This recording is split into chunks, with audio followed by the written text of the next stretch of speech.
मुश्किलात को सुनना चाहती थी, क्योंकि मैं वाकई पिछले 2019 के बाद जो जम्मू कश्मीर में हालात हुए उसकी वजह से हम सब परेशान हैं, सब मुश्किल में हैं। यहाँ कई लोगों ने जिक्र किया क्या है क्या नहीं है, और खासकर जो राजौरी पुंछ का इलाका ये पिछड़ा हुआ इलाका है। यहाँ लोग पहाड़ों जंगलों में दूर दराज रहते हैं, उनकी मुश्किलात ज़्यादा हैं।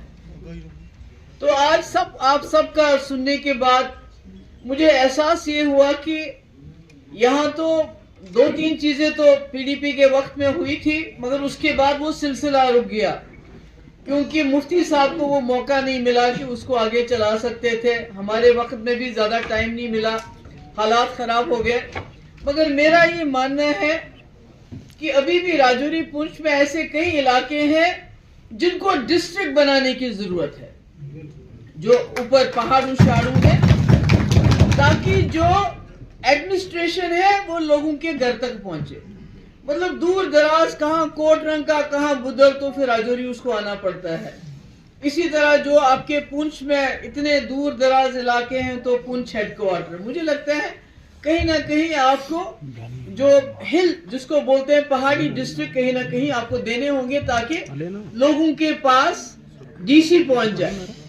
नहीं तो आपको डीसी के पास जब काम होते हैं तो 2 डीसी है इतने बड़े इलाके में, एक पुंछ में एक यहाँ। तो इसके लिए हम असेंबली में भी बात करेंगे और सरकार से भी बात। दूसरा मुझे लगता है, मुझे मालूम नहीं है, इस पे शायद कई लोग खफा हो जाएं, मुझे लगता है पीर पंचाल और चिनाब वैली में अपना अपना डिवीजन होना चाहिए, डिविजनल कमीशन होना चाहिए। बात की बात तो दूसरी है कि यहाँ आप कोई छोटी सी हिल डेवलपमेंट बनाए, वो कब बनाएंगे, मगर तब तक यहाँ डिविजनल कमीशन, ताकि आपको हर बात के लिए जम्मू न जाना पड़े, श्रीनगर न जाना पड़े। तो ये लोगों की जो है, मुझे लगता है इससे आपकी जो दिक्कतें हैं वो किसी हद तक दूर हो सकती है। टनल मुफ्ती साहब ने सड़क तो बनाई, पर उसकी टनल, और मैं आपको गारंटी देना चाहती हूँ, मेरी गडकरी साहब से एज ए चीफ मिनिस्टर भी बात हुई, उसके बाद भी बात हुई, पिछले साल ज्यादा टाइम नहीं हुआ, तो फिर मैंने दोहराया ये जो ये जो टनल है मुगल रोड टनल का, इस पे जल्द से जल्द काम चलना चाहिए, क्योंकि सर्दियों में गर्मियों में नेशनल हाईवे बंद रहती है और यहाँ के लोगों को भी 6 महीने कट के रह जाते हैं। तो इसके ऊपर भी हम बात करेंगे। यहाँ लोगों ने बेरोजगारी की बड़ी बात की। देखिए, सरकारी नौकरियां कितनी भी हो बड़ा मुश्किल है, मगर चूंकि ये बॉर्डर का इलाका है और दूर है, कटा हुआ है, पिछड़ा हुआ इलाका है, तो यहाँ मेरी गुजारिश तो यही होगी डिफेंस मिनिस्ट्री से कि यहाँ बीएसएफ हो, सीआरपीएफ हो, आर्मी हो, यहाँ एक स्पेशल भर्ती होनी चाहिए। आप लोगों को याद होगा जब मुफ्ती साहब होम मिनिस्टर थे तो यहाँ भर्ती की गई थी, स्पेशल भर्ती की गई थी। ये हम इनसे डिमांड करेंगे। मैंने कई लोगों से ये बात की थी कि जो छोटे छोटे नौजवान हैं, मुझे बड़ा अच्छा लगा, उस बच्ची को मैंने डांटा और उसने बातें बहुत अच्छी की। मैं आप सबसे भी दोबारा दोहराना चाहती हूँ, घरों के अंदर अपने बच्चे जो है आपके, उनके साथ अपनी जबान में बात करो। वो जब स्कूल जाते हैं, कॉलेज जाते हैं, वहां अंग्रेजी भी सीखेंगे, उर्दू भी सीखेंगे, मगर आएगा आप जो शिनाख्त बोलते हो ना, सर पे ये पगड़ी बांधते हो, दाढ़ी रखते हो, ये आपकी शिनाख्त है, मगर इससे बड़ी शिनाख्त आपकी जबान है। जब आपके बच्चे को, जो आपका बच्चा है, जब उसको आपकी जबान ही बोलनी नहीं आएगी तो क्या करोगे? उसको कितने आप पगड़ी पहनाओगे, दाढ़ी रखोगे, पर जबान आपकी नहीं बोलेगा तो आपकी शिनाख्त खत्म हो जाएगी, चाहे वो डोगरी हो, कश्मीरी हो। इसी पर वो बच्ची बहुत अच्छा बोली। मैंने कई नौजवानों से ये पूछा था, मुझे बताओ बेरोजगारी का क्या इलाज है, क्योंकि सरकारी नौकरियां, ये भी सही है 370 खत्म होने के बाद जो हमारी सरकारी नौकरियां पहले सिर्फ हम आपस में बांटते थे, जम्मू कश्मीर, राजौरी, पुंछ, चिनाब वैली के लोग, अब उसमें बाहर का हिस्सा बहुत बड़ा जाता है। और वो बच्चे ने बड़ी अच्छी बात बताई कि वो हम उनके साथ शायद कंपीट भी कभी कभी नहीं कर पाते हैं। तो मुझे लगता है जब तक, जैसे कश्मीर को जिंदा किसने रखा? टूरिज्म और हॉर्टिकल्चर। आप बोलेंगे टूरिज्म ज्यादा नहीं, टूरिज्म सिर्फ 7% लोगों को रोजगार देता है, मगर हॉर्टिकल्चर बहुत 20-25 घरों को, लोगों को नहीं, घर 25 लाख घर उसके साथ वाबस्ता है। तकरीबन 60-70 लाख लोग हॉर्टिकल्चर से। लगता है सरकार को चाहिए, अगर वो चाहते हैं कि यहाँ रोजगार बढ़े, तो यहाँ हॉर्टिकल्चर जैसे हाई डेंसिटी हमने शुरू किया, बाकी चीजें शुरू की, शीप फार्मिंग होनी चाहिए। और मेरे जो ट्राइबल शेड्यूल ट्राइब के गुजर बकरवाल भाई हैं, मुझे पता है, मैं जब अखबार में पढ़ती हूँ कि आज कहीं पर बिजली गिरी या बारिश हुई, इतने सारे हजार भेड़ उनके मर गए, तो मुझे आपको यकीन नहीं होगा, क्योंकि मैं पीर तो नहीं हूँ आपकी कि आप मेरी बात पे यकीन करेंगे, मगर मैं आपको कहना चाहती हूँ मुझे बहुत तकलीफ होती है उस वक्त, क्योंकि मुझे मालूम है कि आपको अब पूछने वाला कोई नहीं, आपको जो माल मवेशी खत्म हो गया, इसका आपको कुछ नहीं मिलने वाला, चाहे कितना भी आप करें। मगर इसके लिए मुझे लगता है इंश्योरेंस होना चाहिए, क्योंकि हर साल लाखों रुपए का, करोड़ रुपए का नुकसान होता है। इसके बारे में हम बात करेंगे। आपने ये बात सही कही कि यहाँ पर हेल्थ फैसिलिटी जो हमारा जीएमसी है, गवर्नमेंट मेडिकल कॉलेज, उसके साथ अस्पताल है, या जो एजुकेशन सिस्टम है, उसमें इतनी सारी वैकेंसीज खाली है जो पिछले 8-10 साल से भरी नहीं गई है। तो मुझे लगता है इतना तो उमर साहब कर ही सकते हैं। वो कहते हैं कि दिल्ली की बीजेपी सरकार मेरे साथ पूरी तरह खड़ी है, वो मुझे जरूर से ज्यादा सपोर्ट करते हैं। मैं उनकी कोई तनकीद नहीं करना चाहती हूँ, मगर उनसे गुजारिश करना चाहती हूँ कि ये जो अस्पतालों में वैकेंसीज हैं, ये जो बाबा गुलाम शाह बादशाह यूनिवर्सिटी में वैकेंसीज है, ये जो एजुकेशन स्कूलों में वैकेंसीज है, उनको पूर्ण करें। इतना तो कर ही सकते हैं। मेरे ख्याल में ये तो आपके इख्तियारात में है। और मुझे बड़ी तकलीफ होती है जब लोग मुझे बाबा गुलाम शाह बादशाह यूनिवर्सिटी के बारे में बताते हैं, क्योंकि मेरे वालिद का ख्वाब था। वो चाहते थे न सिर्फ जम्मू कश्मीर, न सिर्फ राजौरी पुंछ के लोगों की तालीम उनके दरवाजे तक पहुंचे, उनको कश्मीर ना आना पड़े, उनको जम्मू ना जाना पड़े, बल्कि वो चाहते थे अलीगढ़ मुस्लिम यूनिवर्सिटी की तरह ये इंस्टीट्यूशन इतना बड़ा इंस्टीट्यूशन बने कि बाहर से भी लोग इसमें तालीम हासिल करने के लिए आए।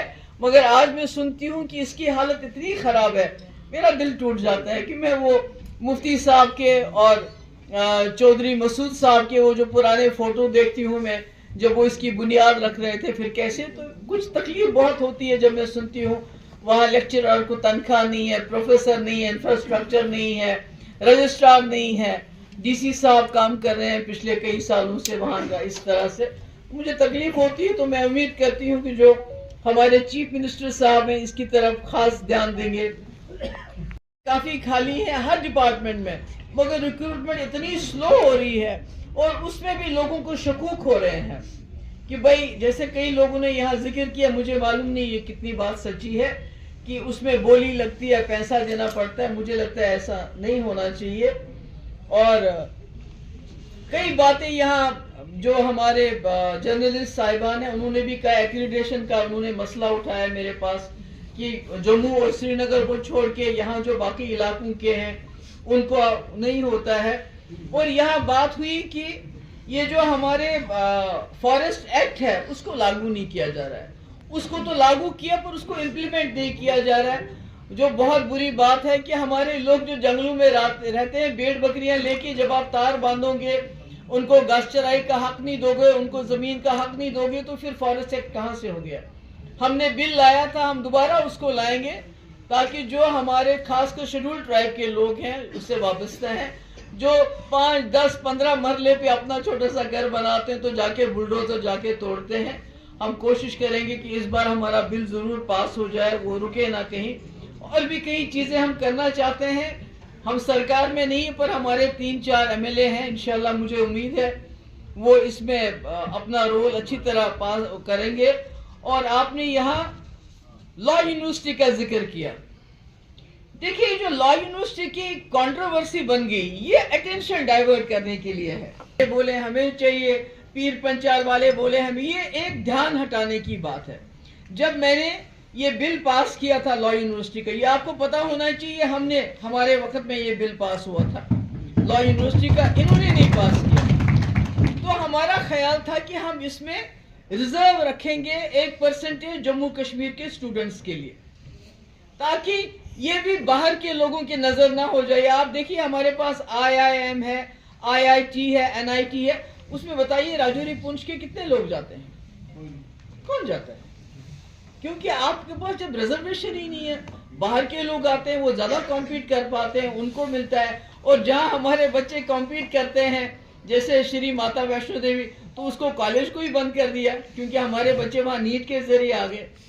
تو اس لیے اس وقت ہم ایک مشکل حالات میں گزر رہے ہیں، مگر یہ حال بھی نہیں رہے گا، یہ بھی گزر جائے گا.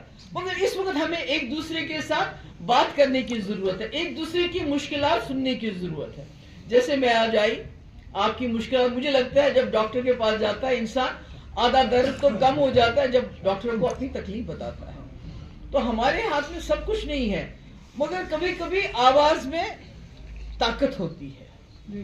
جو مسئلے مسائل ہیں ہم ان کو اٹھائیں گے، یہاں بھی اٹھائیں گے، اگر دلی میں بات کرنی پڑے ان سے بھی کریں گے، یہاں کی سرکار سے بات کرنی پڑے گی ان سے بھی کریں گے، ایل جی سے بات کرنی پڑی ان سے بھی بات کریں گے. کوشش کریں گے کہ آپ جن مسئلے مسائل کی آپ نے بات کی، بدل شپیان روڈ کی بات کی، وہاں لورن ٹنگمرگ بھی مفتی صاحب نے شروع کروایا تھا. تو میں کہتی ہوں یہ زیادہ سڑکیں بھی مت، زیادہ زور مت دیجئے زیادہ سڑکوں پہ بھی، کیونکہ اس میں لاکھوں پیڑ بھی کٹ جاتے ہیں. آپ کا اگر ٹنل بن جاتا ہے وہ بہت اچھی بات ہے، بدل شپیان اس میں زیادہ نہیں ہے، لورن اور دوسرا یہ جو آپ ٹرین کی بات کر رہے تھے بڑا نقصان ہوتا ہے. ابھی وہ کہہ رہے ہیں پہلگام ٹرین لے کے جائیں گے، ابھی وہ کہتے ہیں پلوامہ سے ٹرین لے کے جائیں. تو وہاں جو کشمیر کے لوگ ہیں اس وقت سر پکڑ کے رو رہے ہیں کیونکہ ان کے لاکھوں سیب کے پیڑ، بادام کے پیڑ کٹ رہے ہیں. روزگار تو وہی ہے نا، اگر آپ کا یہاں ہارٹی کلچر آ جائے گا تو یہاں کے گھر میں اگر 2 نوجوان ہیں کم سے کم 1 کا روزگار کا مسئلہ حل ہو جائے گا. تو اس طرح سے یہ ترقی اچھی چیز ہے، مگر ترقی should not be at the cost of development. آپ کے کاسٹ پہ نہیں ہونا چاہیے. یہاں ٹورزم کا بڑا اچھا سکوپ ہے. میں امید کروں گی کہ عمر صاحب خود ٹورزم منسٹر ہیں، وہ اس کی طرف خاص دھیان دیں گے. ہارٹی کلچر منسٹر صاحب بھی یہاں دھیان دیں گے تاکہ ہارٹی کلچر بھی ڈیولپ ہو، اور جو ریکروٹمنٹ ہے اس میں یہاں کے لوگوں کو اپنا حصہ ملے. میں پھر سے خاص کر جو بچے آئے تھے مجھے اچھی لگتی ہے یہ جو چھوٹے چھوٹے لڑکے لڑکیاں بات کرتے ہیں، کیونکہ ان کے پاس نئے خیالات ہوتے ہیں. ان کو سننا مجھے بہت اچھا لگتا ہے. آج زیادہ لوگوں کو موقع نہیں ملا. میں آپ کی بہت شکر گزار ہوں. میں نے آپ کی تمام باتیں جو ہیں نوٹ کر لی، تو انشاءاللہ جو ہم سے ہو سکے گا ہم اس پہ کارروائی کریں گے. Thank you so much.